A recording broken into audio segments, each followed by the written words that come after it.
여러분들은 어린 시절에 위인전을 몇 권이나 읽어보셨습니까? 요즘 위인들이라고 하면은 우리 시대에는 이순신 장군, 김유신 장군, 아니면 링컨, 강철왕, 카네기 이 정도였지만 요즘 위인은 빌 게이츠, 주커버그 이렇게 요즘 잘 나가시는 IT 계열의 그런 인물들을 위인으로 삼는다고 합니다. 위인이라는 것은 숱한 역경을 이겨내고 인류에게 위대한 발자취를 남긴 사람들로 어떻게 보면 하늘의 별과 같은 존재들이라는 것이죠. 그래서 어린 자녀들이 이것을 읽으면서 도전의식을 가지고 나도 이렇게 될 수 있겠구나 라고 하기 때문에 우리 부모님들이 계속해서 책을 읽게 하였습니다. 말이 안 되는 일들이 참 많이 있죠. 아래서 태어났거나 아니면 말이 안 되는 그런 일들이 있죠. 성경에도 위대한 인물들이 많이 등장을 합니다. 제가 일일이 거론할 수 없을 만큼 많은 인물들이 있지만 그들은 하나님께 인정받은 신앙의 위인들이었기 때문에 하나님에게 사랑받는 그리고 인정받는 사람들과 사람들에게 인정받는 세상의 위인과는 그 차원이 다르다라는 것입니다. 비록 세상 사람들에게는 무명에 불과하지만 우리 믿는 사람들, 하나님에 대한 믿음으로 유명한 사람들, 이분들이 바로 우리가 본받아야 될 성공한 위인들이라는 것이죠. 오늘 본문에 나오는 요셉 또한 하나님 앞에서 위대한 신앙의 위인으로 평가받은 인물 중에 한 사람입니다. 도대체 요셉은 어떤 인물이기에 하나님께서 위대한 인물로 인정해 주셨을까요? 오늘 말씀을 통해서 요셉의 온유를 통해서 하나님의 말씀을 함께 나누며 예수 그리스도의 온유를 닮은 우리 요셉을 한번 함께 알아보는 귀하고 복된 시간이 되길 소망합니다. 먼저 요셉은 하나님의 섭리를 깨달은 사람입니다. 5절 말씀을 보면 요셉은 형들이 자신을 애굽에서 팔아 넘긴 그 행위에 대해서 하나님이 생명을 구원하시려고 나를 당신들보다 먼저 보내셨나이다 라고 말합니다. 이제 너희의 목숨이 내 손에 달려 있으니까 지금부터 한번 너희들 한번 당해봐라. 내가 어렸을 때 했던 것 그대로 다 갚아주겠다. 이렇게 얘기하지 않았다라는 것이죠. 애굽으로 팔려왔다. 이거 하고 하나님께서 이리로 보내셨다. 이 말은 굉장히 다른 말입니다. 완전히 다른 말이죠. 7절에서 다시 반복되는 요셉의 말 속에 억울함과 복수는 찾아볼 수가 없습니다. 오히려 큰 인물을 가지고 파송받았다라는 아주 긍정적인 모습을 보여주고 있습니다. 하나님께서 주신 요셉이 받은 임무는 과연 무엇이었을까요? 이것은 애굽의 통치자의 지위에서 궁극적으로 하나님의 백성을 보호하는 역할을 하게끔 하나님께서 그 임무를 주어졌다는 것입니다. 요셉의 말 어디에도 슬픔과 분노, 불평과 복수라는 인간의 악한 감정은 드러나지 않습니다. 구구절절 하나님의 섭리를 강조하고 찬양하고 과거도 그랬듯이 앞으로도 하나님의 섭리에 따라서 큰 구원을 이어나갈 것이다 라는 메시지였던 것입니다. 또한 애굽의 최고 권력자라는 자리도 하나님의 뜻을 이루기 위한 방편, 하나의 수단일 뿐이라는 것을 말하고 있습니다. 철저하게 하나님의 역사하심과 계획하심을 통해서 요셉은 하나님 앞에 위대한 인물로 성장하고 자랐던 것이죠. 세상 사람들은 명예와 권력의 자리에서 얼마나 많은 노력을 해서 그 자리를 차지하려고 애를 씁니까? 온갖 술수와 비인간적인 방법을 동원하고 다른 사람을 밟으며 정성에 올라가서 군림하지 않습니까? 22대 국회의원 선거가 얼마 남지 않았습니다. 저는 정치 얘기하는 것을 별로 좋아하지는 않지만 지금 여야가 얼마나 진흙탕 싸움을 하고 있습니까? 서로를 비방하고 자기 당끼리도 서로 싸우고 난리고 이런 난리가 없습니다. 6.25 때 난리는 난리도 아니라고 얘기를 하죠. 국회의원 배지를 차지하기 위해서 그 배지 하나가 과연 무엇이간데 사람들 앞에서 굽신거리고 민생을 돌아본다고 거리에서 시장에서 그렇게 인사하고 유세하는 모습을 보면 참 잘할 것이라고 생각을 합니다. 이 사람 우리 출신, 우리 교회 출신, 아니면 우리 학교 출신, 우리 여수 지역의 출신, 또 우리 국동 지역의 출신, 그래서 우리 국동 지역을 다른 데 같이 더 멋지게 웅천같이 국동 지구를 만들어 가지고 이곳에 막 40층 타워 팰리스를 만들고 경도 뷰, 아름다운 뷰로 해서 막 땅값이 막 오르고 이런 것을 공약하는 사람들을 뽑겠습니까? 여러분들 믿음으로 뽑죠. 그런데 나중에 뽑히면 어떻습니까? 언제 그러냐는 듯이 국동은 그냥 국동일 뿐이라며 국동은 쳐다보지도 않고 다른 데 계속 눈을 흘리고 있지 않습니까? 자기 지역구도 돌아보지 않고 많은 현안 문제도 살펴보지 않고 그 자리에 내려오지 않으려고 애를 쓰는 모습들을 우리는 너무나도 많이 봤습니다. 그럼에도 불구하고 한 번 더 속고 믿어볼까 하면서 또 찍고 또 찍는 우리의 모습을 발견하는 것이죠. 비난 이들 뿐이겠습니까? 누가 누구를 욕하겠습니까? 우리들도 마찬가지입니다. 우리가 가지고 있는 직분과 위치를 뽐내고 권력의 맛에 중독되고 권력의 노예가 되지 않는지 스스로 확인해 보시길 바랍니다. 지금부터라도 우리의 인생의 배후에 하나님의 섭리가 늘 있음을 믿는 온유한 신앙을 가지는 믿음의 성도님들이 되시길 주님의 이름으로 축원합니다. 두 번째로는 미움과 원한을 사랑으로 이긴 사람입니다. 요셉의 아버지 야곱은 4명의 아내가 있었습니다. 그 중에 가장 사랑하는 라헬이 낳은 아이가 바로 요셉입니다. 그런데 라헬이 두 번째 자녀인 베냐민을 낳는 과정에서 죽고 말았습니다. 졸지에 요셉은 어린 나이에 어머니를 잃은 슬픔을 당했죠. 또한 형제들 틈에서 그렇게 미움을 받고 자라났습니다. 급기야 형제들은 요셉을 죽이고자 하였지만 요셉을 극적으로 애굽에 팔아넘겨서 살아남을 수가 있었던 것이죠. 다만 이뿐이겠습니까? 보디발의 아내 집에 보디발의 집에서도 그의 아내에게 유혹을 받지만 거절함으로써 그 누명을 쓰고 또 감옥에 갇힙니다. 감옥에 갇혀서 꿈 해몽을 통하여서 나를 기억하라고 술 맡은 관원에게 부탁을 하였지만 복직한 술 맡은 관원은 까맣게 잊어버리고 몇 년이 또 흘러버렸습니다. 수많은 인생의 난관을 극복한 그 요셉, 그 형제들과 극적인 만남 이후 과거를 생각해 보시면 복수를 해도 시원치 않을 판입니다.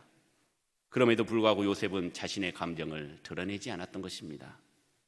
그는 형제들에게 나는 당신들의 아우 요셉이니 당신들이 애굽의 판자라, 이렇게 자신을 밝힙니다. 형제들은 어떤 반응이었을까요? 어떤 생각을 가졌을까요? 죽은 줄만 알았던, 그리고 팔려가서 영영 못 볼 줄 알았던 요셉이 그들 앞에서 그것도 총리로 나타나다니요. 아마 뒤로 넘어져도 그리고 깜짝 놀라고 기절해도 아무렇지도 않을 정도로 그 정도로 놀랬을 것입니다. 불안에 떨고 두려움에 떨고 극도의 긴장감 속에서 요셉은 근심하지 마소서, 한탄하지 마소서라고 위로합니다. 이 말은 무슨 말입니까? 이것은 그들에 대한 용서와 형제의 회복을 선언하는 말이었습니다. 피해자가 가해자에게 용서를 한 것이죠. 이러한 사랑은 정상적으로 도저히 생각할 수가 없고 상상할 수도 없는 것입니다. 여러분들은 사랑의 원자탄의 주인공인 손양호 목사님을 너무나도 잘 압니다. 저도 애양원 갈 때마다 그 아버지와 세부자의 묘에서 항상 좀 묵상하면서 또 기도하면서 그때의 일을 생각을 해보는데요. 손양호 목사님의 두 아들 동인 동신군이 안재선에 의해서 죽임을 당했습니다. 그런데 목사님은 그 아들 죽인 청년 안재선을 미워하지 않고 양아들로 삼았죠. 여기까지는 너무나도 잘 아실 것입니다. 그 손양호 목사님의 양아들 안재선은 계속 자라서 결혼을 했고 아들 안경선에게 신학교를 가라라는 유언을 남기고 돌아가셨습니다. 그리고 안경선 목사님은 함안에 있는 손양호 목사님 관장으로 계시다가 기념관의 관장으로 계시다가 2020년 애양원 교회에서 부룬디 선교사님으로 파송받아서 한센병을 치료하기 위한 선교사로 파송을 됐습니다. 안경선 목사님의 은혜의 간증이 참 은혜롭습니다. 안경선 목사님은 아버지가 소천하시기 전에 교회를 함께 다녔습니다. 그런데 그때까지는 몰랐던 아버지의 과거가 열려버린 것이죠. 판도라의 상자가 열리고 나니 안경선 목사님은 정체성에 혼란이 왔다고 합니다. 태어나서 보니까 뭐예요? 손양호 목사님의 두 아들을 죽인 자의 아들로 태어났다라는 것이죠. 수많은 삿대질, 수많은 욕, 그리고 견딜 수 없는 핍박, 그런 고통을 당했다고 합니다. 그리고 그 사실이 자신이 올무가 되어가지고 평생 자신과 이 싸움을 했다고 합니다. 살아가기가 싫었고 강단 밑에서 주여 주여 죽여주시옵소서, 죽여주시옵소서 그렇게 기도하다가 피를 토하고 쓰러졌죠. 검사를 해보니 폐에 문제가 생기기 시작해서 여러 병치를 하는 중에 이제 때야 되겠구나, 나를 데려가 달라고 2년 동안 치료를 거부하면서 계속 저를 죽여주시옵소서, 저를 죽여주시옵소서 기도했다고 합니다. 그때 살기 싶고 죽고 싶고 그랬는데 그렇게 기도하다가 정신 차려서 눈을 떠보니 병원에 입원해 있었고 10시간이 넘는 폐 절제 수술을 받고 중환자실에서 회복 중에 그때 예수님을 만났다고 합니다. 중환자실에서 이렇게 누워있는데 어떤 사람이 십자가의 피를 뚝뚝 흘리면서 내 아버지는 손양호 목사님의 두 아들인 동인과 동신을 죽였지만 너는 나를 죽인 죄인이다 라고 하는 것이었죠. 그때 안경서 목사님은 인격적으로 주님을 만났고 깊은 상처에도 치유를 얻고 아버지를 이해하게 되었고 용서하고 내 자신도 용서했다고 합니다. 목사님은 이렇게 말씀하십니다. 용서는 십자가 밑에 내가 주님의 십자가 보혈로 용서받을 수밖에 없는 죄인 중에 죄인이라는 것을 자각할 때 비로소 용서가 된다. 그래서 목사님은 아버지의 유언에 따라서 신학을 공부하고 목회의 길로 들어섰죠. 2010년 9월에 처음으로 애양원교회에서 말씀을 전했다고 합니다. 어떻게 보면 원수와도 같은 그 목사님을 애양원교회로 모셔서 말씀을 전했다라는 것이죠. 그리고 삼부자 무덤에서 묵상하고 있는데 손양호 목사님의 음성을 들었다고 합니다. 너가 재선이 아들이냐? 어려운 과정을 거쳐서 여기까지 찾아오게 된 것을 안다. 너를 환영한다. 삼촌들도 너를 환영할 것이다. 이라는 음성을 들었다라는 것입니다. 사랑하는 성도 여러분, 요셉을 통해서 우리는 예수님의 온유한 성품이 떠오르지 않습니까? 온유가 무슨 말입니까?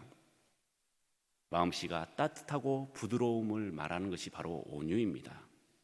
그래서 예수님께서도 마태복음 11장 28절에서 30절에 수고하고 무거운 짐진 자들아 다 내게로 오라. 내가 너희를 쉬게 하리라. 나는 마음이 온유하고 겸손하니 나의 멍에를 메고 내게 배우라. 그리하면 너희의 마음이 쉼을 얻으리니 이는 내 멍에는 쉽고 내 짐은 가벼움이라 하시니라. 라고 이렇게 스스로 온유한 자라고 말씀하셨습니다. 그런데 이 온유한 자가 되기 위해서는 절대적으로 하나님의 은혜가 필요한 것이죠. 우리의 힘으로는 절대로 이 온유를 이룰 수가 없는 것입니다. 요셉은 말도 안 되는 그런 상황 속에서도 하나님을 의지하고 나를 힘들게 하고 고통스럽게 했던 그 가해자들을, 형제들을 원망하지 않았고 기다리고 또 기다리다가 때가 되고 용서했던 것이죠. 타인에 대해서 관대하고 죄인에 대해서 회개할 때까지는 인내하고 또 참고 또 참는 마음, 이것은 바로 예수님의 마음이었다는 것입니다. 예수님께서는 죄인된 우리가 돌이켜 돌아올 그 시간을 기대하고 고대하고 있습니다. 지금도 우리가 죄악길로 걸어가려고 하면 예수님께서는 안 된다, 그 자리는 그곳은 안 된다 하면서 다시 우리의 자리로 돌이키시며 그럼에도 불구하고 또 기다리시고 또 이쪽으로 끌어당기고 또 이쪽으로 끌어당기면서 주님의 길로 걷게 하고 계신 분이 바로 주님이시라는 것이죠. 그리고 오래 참고 기다리실 뿐만 아니라 죄인들을 위해서 스스로 십자가에 달려 죽기까지 하신 분이 바로 예수 그리스도라는 사실입니다.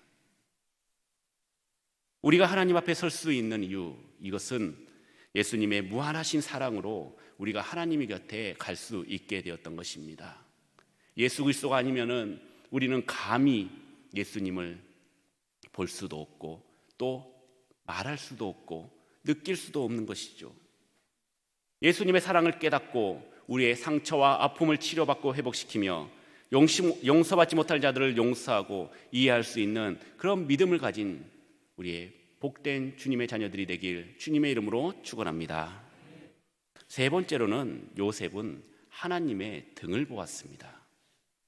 인간은 호기심이 참 많습니다. 궁금한 것은 못 찾습니다.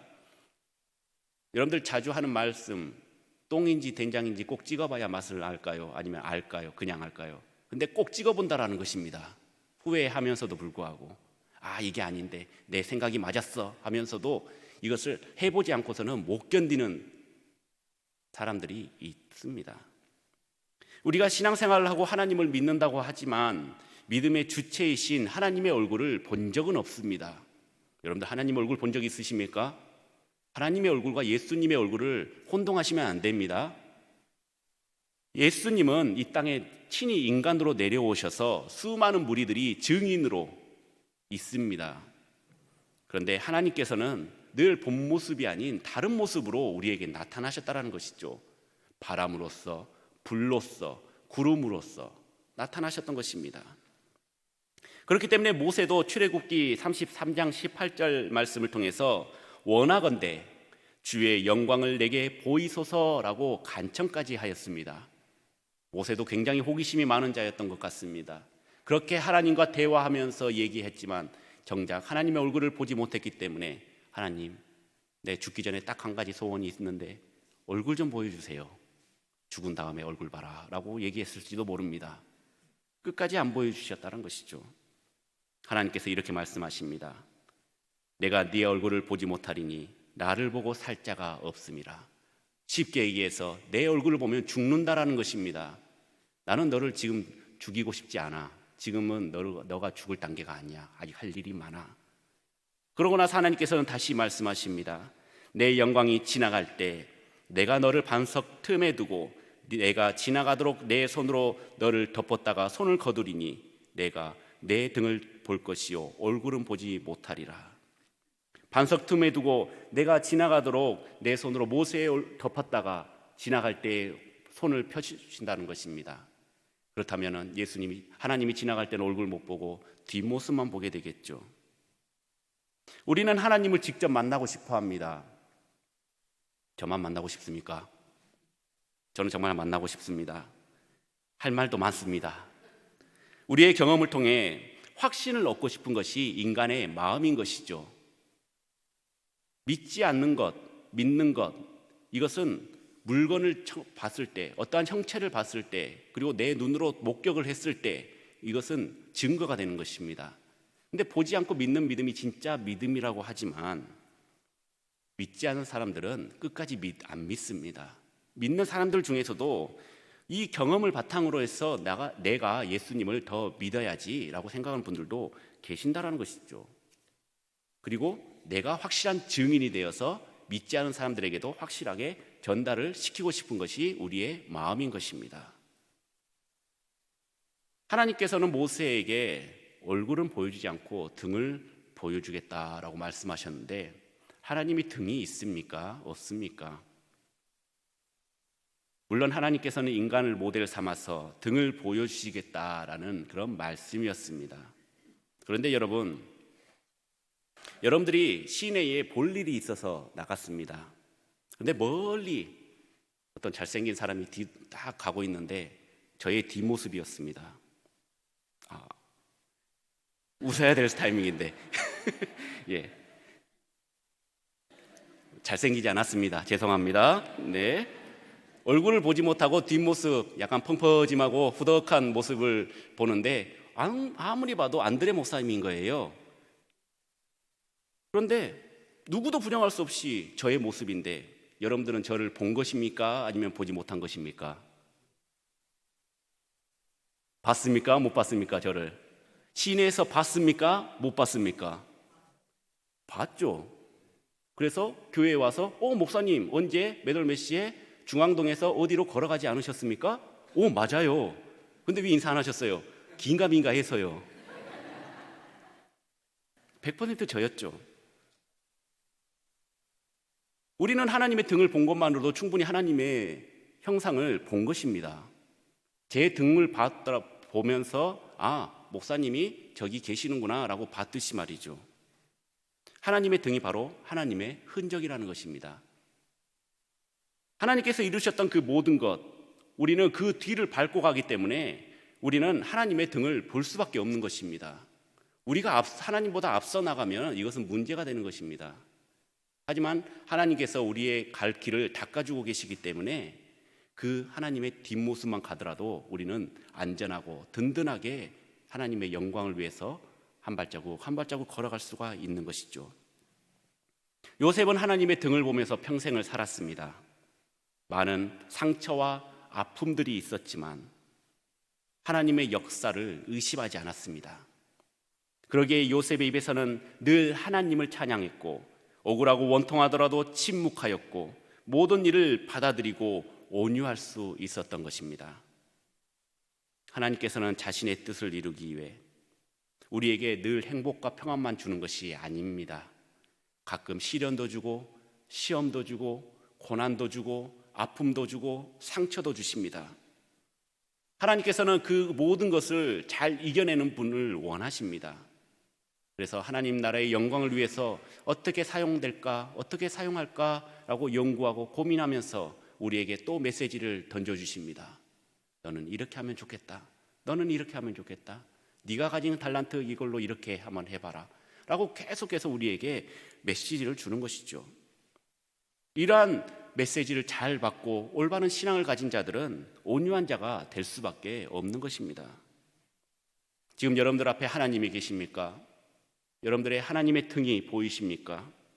여러분들이 가지고 있는 그 상처를 통해서 하나님의 흔적을 발견하시고 요셉의 상처가 축복이 되는 역사를 여러분들도 한번 체험해 보시길 바랍니다. 그래서 늘 하나님과 동행하면서 온유한 자로서 따뜻하고 유한 마음, 이 마음으로 성도들을 대하고 믿지 않은 자들을 대하고 가족들을 대할 때에 그들이 예수 그리스도가 누구인지 궁금해할 것이고, 여러분들의 행동을 통해서, 여러분들의 생각을 통해서 그들이 복음을 받아들이게 될 것이고, 더 나아가서는 그들이 교회로 발걸음을 옮기게 될 것이고, 함께 모여서 예배하고 찬양하고 기도하는 그날이 속히 오게 될 것입니다. 이 일을 위해서 우리 모든 성도님들이 열심을 가지고 하나님의 등을 바라보면서 주의 길을 걷는 믿음의 성도님들이 되시길 주의 이름으로 축원합니다.